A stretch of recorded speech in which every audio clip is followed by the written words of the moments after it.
मंडळी, काल म्हणजेच 3 फेब्रुवारीला मुंबई पुणे द्रुतगती मार्गावर लोणावळ्यापर्यंत वाहनांच्या लांबच लांब रांगा लागल्या।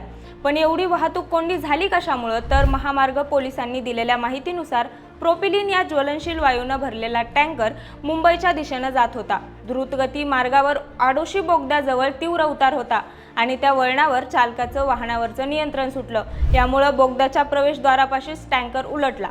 सुदैवाने यात कोणतीच जीवितहानी झाली नाही, पण टँकरमधून वायुगळती सुरू झाली आणि वायुगळती सुरू झाल्याने परिसरात भीतीचं वातावरण निर्माण झालं। म्हणून संभाव्य धोका लक्षात घेता सुरक्षेच्या कारणाने मुंबईकडची वाहतूक तात्काळ पूर्णपणे बंद करण्यात आली।